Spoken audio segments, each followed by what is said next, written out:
Are you familiar with Brewworks and Cafe Iguana? Yeah? Who hasn't been to Brewworks or Cafe Iguana? Raise your hand. 2, 3, 4. Keep your hand up because my colleague's going to come around with a voucher. Alright, we only have a few. Should have been quicker. So that's who we are.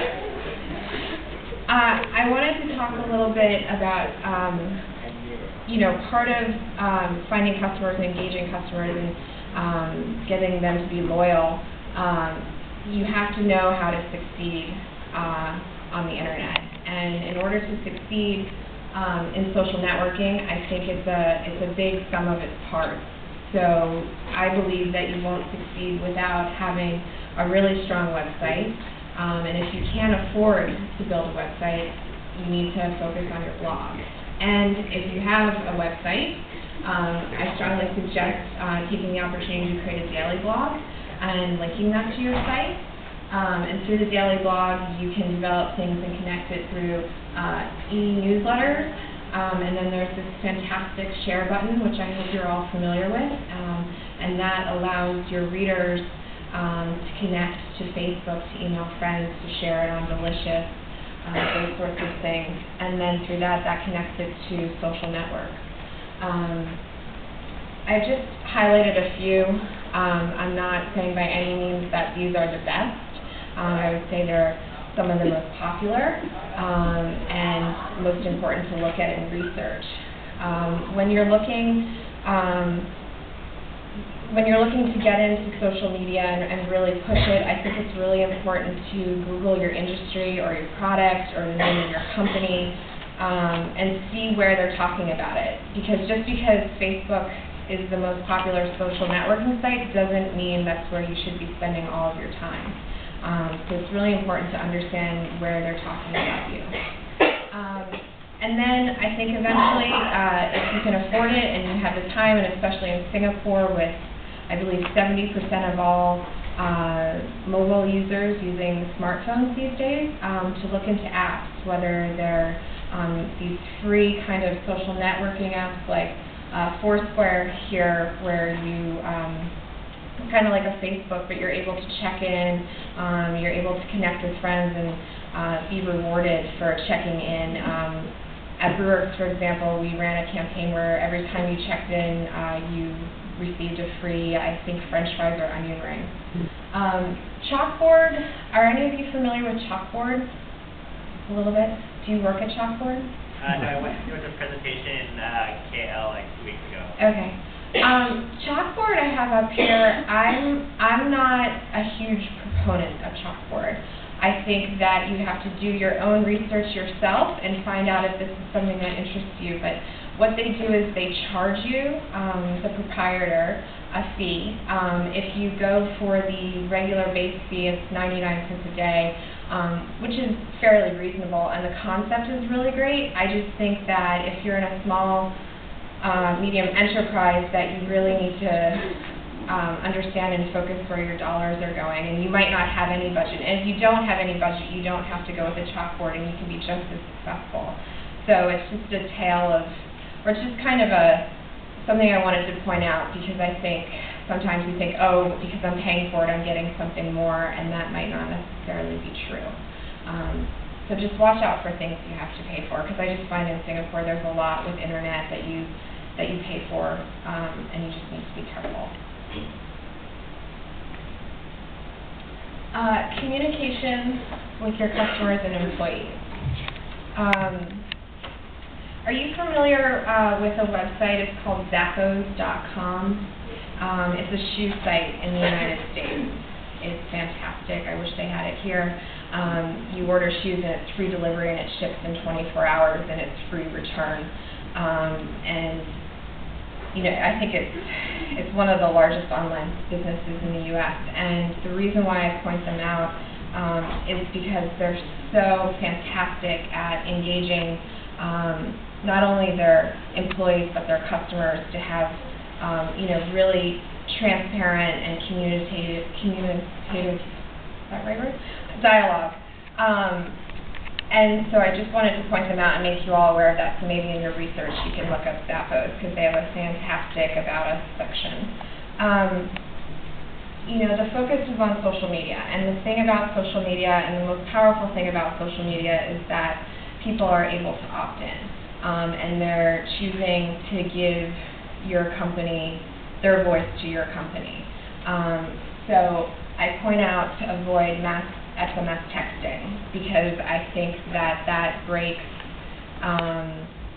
this kind of unspoken rule of social media, and you have to be really careful, because you can be seen as an intruder into their space because they didn't opt into that text.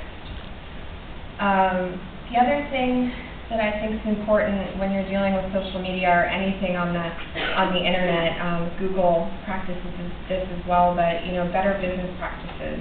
And if you're going to run any sort of social media campaign with rewards or prizes, I think it's really important to be transparent. And if you're not willing to be transparent with what you're giving away, you might want to think about maybe it's not the right time for your company. Because if you do the wrong thing very quickly, it can go south, and then you'll be dealing with what you learned in that crisis management talk. So yeah, the service, like I said, I think you really need to look to your employees, strategize, figure out who is going to answer what, where you're going to look, staying on top of Twitter and Facebook every day, Googling your name, running, you can do Google News, Google Reader. Those things can help you find out what's being said about you on the internet, and then depending on the size of your company, you can delegate who best in your company to deal with these problems. The most important thing I also think is to build your database. So when you're running these contests and engaging these customers, anything you can do to get their names and their email addresses. Again, if you're doing good things with them and being transparent, I think it's a great way to build wealth in your social media endeavors. So the next slide is about connections. I hope I'm not going too fast. So connections. I think that one of the really great ways to connect with your consumer is to share links with bloggers. And by that, I think that it's really important to focus on reciprocal link sharing. So you say, hey, here's my link to my site, come check it out, and by all means, we'll help push your site on ours. And there are different ways to do it, and if you have questions, you can ask me later, because it doesn't have to overtake your site with someone else's link. You can create kind of a hidden page, or down at the bottom, it's still there, and they're happy. And then targeted landing. Again, if you're going to pay for something on the internet, I think you really need to strategize how you're using your pay-per-click campaigns, and that in order to keep the consumer engaged, you really need to focus on what the product is. So again, back to Zappos, if you're looking for a pair of 9 West blue high heels, and that's what you've clicked on, you don't just want them to go to the home page, you want them to go to that 9 West blue high heel page, so that that your website's optimized, that they're engaged, and it pushes them to buy. And connect your blogs. It's all about connection. So link your blog to the proper places on your homepage that you want to push, and use those keywords. Find out what the hot keywords are in the last 24 hours, put that on your blog, and link that back to your page. And then metrics. Everybody says, oh, how can, you can't judge how well your campaigns are going on social media. It's too hard. I know that there are now some really great software products on the market, but they're really expensive. Someone came to us recently and to purchase it was about $25,000. But it looks amazing. So if you can afford it, it might be an interesting investment. If you can't, you can judge how well your campaigns are going by how long they're looking at the page. That's what a click-through rate is. Again, you can follow retweets, what people are saying about you, whether they're retweeting a link or a discussion. Those are important. And then, customer conversations, again, on Facebook, what they're saying. And then that way, I think if you're able to look at those metrics and track things, you'll be able to find out who the repeat buyers are, what were the successful loyalty codes that they were using, and what the sentiments are, what they're saying about you, positive or negative, and then you can strategically plan from there your next step. Engaging your customer. So I think this is one of the reasons why BrewWorks was asked to be a part of this conversation today. We have about 4,000 Twitter followers, and we have about 1,000 Facebook followers. We used to have about 3,000, but we've recently rebranded our Facebook, which is an interesting challenge and could be an interesting talk in and of itself, because you'll find when you're engaging customers, you also have to be really careful when things turn ugly. So we were trying to do this really positive campaign of, come over to our new Facebook page, and you can do it now if you'd like. Actually, the campaign is still going. The next 1,000 people to sign a like on our Facebook page receive a free beer for BrewWorks, and on Cafe Iguana they receive a free margarita. And I thought, well, what could go wrong with that? Everybody loves free. But there were people who had signed on right away, and it was just this unforeseen challenge. So you just have to be aware. You have to think of all the things that could go wrong. As a colleague says, I don't think you can ever make anyone happy. So, but what we do is that we try to offer up weekly prizes through different sorts of games. We've done an online scavenger hunt, answer this question, watch this video on YouTube, first person to answer. We set up a contestant email, so contest at menu, and that's where we get our questions. It's also a great way to build your database in a very friendly manner. We also, different trivia questions, and you can also start, if it's too much, you can really use Foursquares. Are you familiar with Foursquare? And that's an easy way to just kind of let it roll for 30 days or 3 days, whatever you want to do, instead of really taking it up on a weekly basis. Daily promotions, depending on what industry you're in, you can let them know what's going on that day. So for food and beverage, if you're having a Burgers and Beers Monday, you let them know that that's what's going on, or Trivia Tuesday. And you might give them the option that, if they show that they're a Facebook friend, they get, free French fries or something. But the most important thing, I think, if you're a company like ours that isn't just online, is how do you engage and bridge these customers from this online community into the community that comes into your establishment. So for us, it's really important to give away vouchers, and that's how we find that that's where we've had the most success in our brand loyalty following, which is hard because I think that we'd like to engage customers more on a conversation level, and we do offer up conversation starters, but we have yet to figure out how to keep that flourishing kind of organically without having to be fed a prize. So if anybody has any insight, please let me know. Reward system. Like I said before, check out Foursquare. You can start with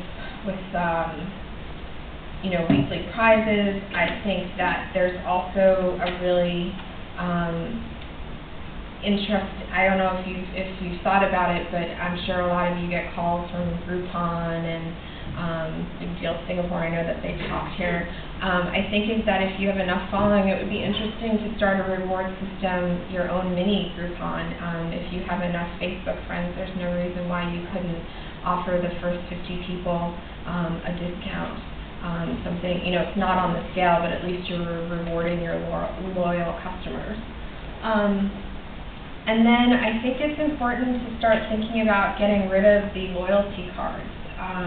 I know that there's a whole retail conference going on right next door to the internet conference, and it's all about printing out loyalty cards and security and all those things. And I think it's a really interesting time in Singapore, and it's a really interesting market because of the loyalty cards and because everyone has smartphones, to start engaging in conversations of what these apps are.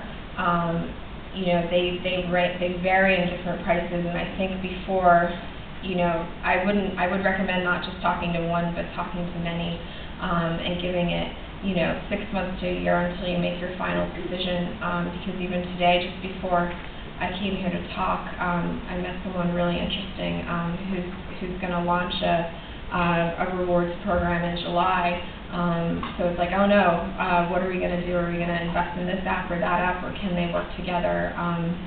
Because you can spend anywhere between $12,000 to $100 a month. So you need to figure out what's right for you. You need to decide if you want to put the burden on your employees and train them, or if you want it to be more interactive on the customer side and they actually use their iPhone. And I've seen things where they have to take a picture of their, they're responsible for their receipt, that sort of thing. And then I think, creating different reward levels is also really interesting. Again, back to Foursquare, they do that. You've got your regular check-ins, and then they have a mayor level where you get something special.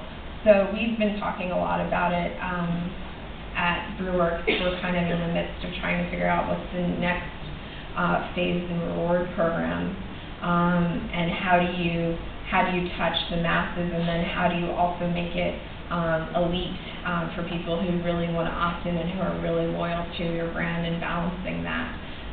So I think that, again, back to the apps, I think that's a really interesting way to get to the masses, and then taking it a level deeper, and looking at how you can create a more personal touch with people who are big spenders. And then I think it's really important when you do all of this that you track, because whether you're paying for it or you're doing it on your own for free, it's really important to deal with websites and advertisers who will assist you in tracking, because you can find out great information, their IP address, their age, their name, and without that, you're kind of sending your message out into the wind. And even if you use, I think it's also worth investing in something like a constant contact for your database, so then you can track how many of your newsletters are being opened, how many are being bounced back, and you can see if that's effective. Because if your e-newsletter isn't effective, then maybe you need to go back and look at your website and redevelop something to optimize it a little bit better so that people are looking at it. And you have to create content and rewards programs that people want to share, and to make it viral. And I know that everybody today has been telling you to be consistent. So if you're running a rewards program, make sure if it's a weekly program, to do it every week, because people will get angry, and they'll let you know. And lastly, I found this on the internet, and I thought it was really great, because I think that I wish I had made it. I can't claim it as my own. But I think this summarizes the goal of what you really want to do and be on the internet and in social media. You want to create trust. You want to create fantastic offers. You want to be perceived as an expert, because you're trying to sell yourself. Even if you aren't a salesperson, you really want to be seen not as a salesperson, but the person in the boardroom. And I think that you can do the same thing online. You want to create visibility, so those keywords and SEO optimization are really important, that you use those throughout your website, your blog, your e-newsletter, you follow through on your tweets and on your Facebook postings. And then you become familiar. So people like you and want to use you, and they've opted in. And then that all makes you credible. And then it increases your brand awareness and people going to your site or going into your store. And then obviously new relationships. And then from there, it's simple supply and demand. And you can raise your prices, which is really great. So that's my presentation. I hope that's it. I hope it wasn't too painful on a Friday afternoon. So.